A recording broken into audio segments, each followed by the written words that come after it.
Doctor Agnihotri ji, Tibet के निर्वाचित सरकार का मंत्री सुचा वांगचुक जी, उपस्थित भाई और बहनों और जो तिब्बती भारतीय व्यवसायिक मंच के जितने जो प्रतिनिधिगण यहाँ आए हुए हैं, आज आपको मैं भी अरुणाचल प्रदेश से आता हूँ जो चीन के साथ लगते हैं, और मैं तो ये कहता हूँ कि तिब्बती भाई और बहनों और अरुणाचल के बीच में इतना ही फर्क है कि हम हिंदुस्तान में हैं, लेकिन चीन स्वीकार नहीं करता कि हम हिंदुस्तानी हैं। तिब्बती को तो उन्होंने तिब्बत का कब्जा कर लिया और उनके धकेल के बाहर निकाल दिया।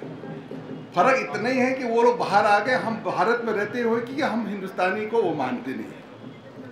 लेकिन मैं आपको ये बात बताना चाहता हूँ कि 1962 में जो 1962 में जो एक लड़ाई हुआ है,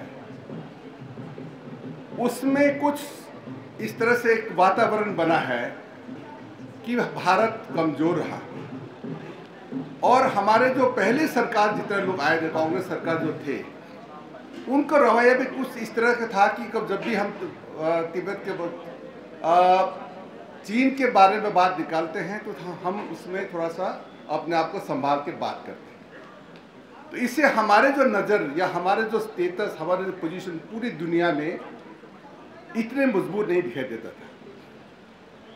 लेकिन एक बात मैं कहना चाहता हूं कि 1962 में जो लड़ाई हुआ और चीन ने कुछ जिस इलाके में उन्होंने कब्जा किया, वहां उनका जो रवैया था वो हमारे अरुणाचल के लोगों को उनका दिल जीत नहीं पाया है। इसलिए आज जो राष्ट्रीयता भाव है हमारे अरुणाचल के लोगों के बीच में, वो बहुत सर्वप्रिय है हिंदुस्तान में। हमारे वहाँ एक दूसरों को जब मिलते हैं, हमारे वहाँ 26 उसके ट्राइब्स है और 100 से भी ज़्यादा सब ट्राइब्स है। अलग एक गांव से दूसरा गांव को भाषा नहीं मिलते हैं, फिर भी जब एक दूसरों को अब उसमें बात मिलते हैं, एक दूसरों को जब हम लोग उसको वो उस पर ग्रीट करते हैं, वहाँ एक जय हिंद बोल के हमारा ग्रीट करते हैं। हमारे बहुत एक राष्ट्रीयता जो इनका है वो अरुणाचल में आपको दिखाई मिलेगी। दूसरा, उस समय का जो ताकत था हमारे पास में, नहीं 1962 और आज के समय में, उसका आसमान और उस पे बहुत फर्क है। उस समय में हमारा बल कमजोर, या हमारे उसमें जो भारत हिंदी चीनी भाई के जो उसमें नारा के पीछे में जो उन्होंने एक षड्यंत्र चलाया था, उसको हमारे नेता लोग नहीं समझ पाए, तो इसलिए हम मार खा गए। नहीं तो हमारे भाई, हमारे जो नौजवान भाई लोग हैं, उसे सीमित साधन के साथ जिस तरह से उनको वहां लड़ना पड़ा, मैं तो बहुत छोटा था, लेकिन मैं अपने आंखों से देखा किस तरह से उन्होंने लड़ा है। और आज की परिस्थिति बहुत अलग है। परिस्थिति के साथ साथ जो अभी जो हमारे नेतृत्व दे रहे हैं इस देश का माननीय प्रधानमंत्री नरेंद्र मोदी जी ने, उन्होंने सबसे पहले तो बोला कि दलाई लामा जी अरुणाचल नहीं जाएंगे क्योंकि अरुणाचल एक उसमें डिस्प्यूटेड एरिया है। दलाई लामा जी, हमारे प्रधानमंत्री ने हिंदुस्तान प्रधानमंत्री ने कहा, दलाई लामा जी हमारे अतिथि है, माननीय अतिथि है, और मेरे देश के किसी प्रांत में वो जहां पधारना चाहते हैं वो पधार सकते हैं। ये एक बहुत बड़ा सबसे पहले एक मैसेज दिया। दूसरा, उन्होंने एक ब्रह्म मिसाइल जो है पहली दफा नॉर्थ ईस्टर्न में हमारे पास में अरुणाचल में उन्होंने वहाँ उसको पहली दफा वहाँ दिया। चीन ने उसको भी पोस्ट किया कि आपने क्यों यहाँ लाया, क्यों लगाया, हमारे खिलाफ आप कर रहा है।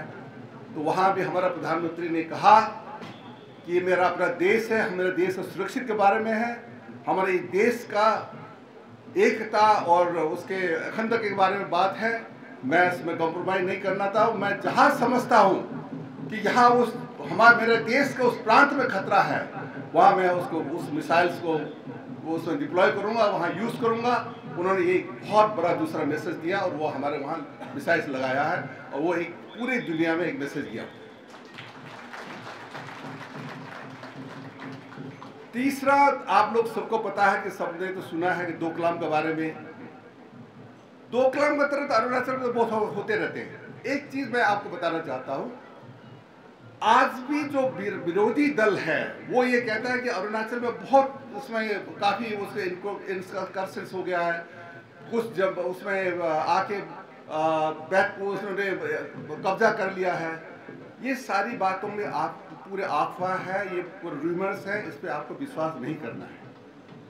अरुणाचल और चीन के बीच में ऐसे खुला जगह है, वहाँ वैसे तो मैकमोहन लाइन एक इमेजिनरी है, किसी ने जाके भी वहाँ में उन्होंने ग्राउंड में उन्होंने तान के नहीं रखा, इमेजिनरी है, ठीक है। उस खंबा से लेके उस चोटी से लेके इस नदी तक ये मैकमोहन लाइन है।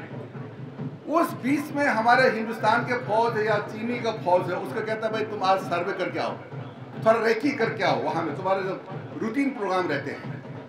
तो उस रूटीन प्रोग्राम के अंदर में वो आके हमारे उसमें जो हमारे टेरिटरी है वहाँ रात ठहर गए, कुछ खाए कुछ पिए, और किसी के नज़र में आ गया तो उन्होंने कहा कि हाँ ये उन्होंने यहाँ कब्जा करने निकला है। उसी तरह से हमारे हिंदुस्तान के जो फौज हैं वो भी उनके वहाँ में जो चीनी के वहाँ में जाके खाते हैं पीते रात ठहरते हैं, और वो तो यहाँ कोई बोलता नहीं कि वहाँ तो करके रखा हुआ है। लेकिन एक बात आप जरूर मानिए, मैं जो सबसे पहले जो कहा था कि अरुणाचल के भाई और बहनों, अरुणाचली में एक जो राष्ट्रीयता भाव है इतना बड़ा है कि अभी उन्होंने या हमारे वालम इलाके में उन्होंने पूरा बुलडोजर लेके रास्ता बनाने के लिए आया था।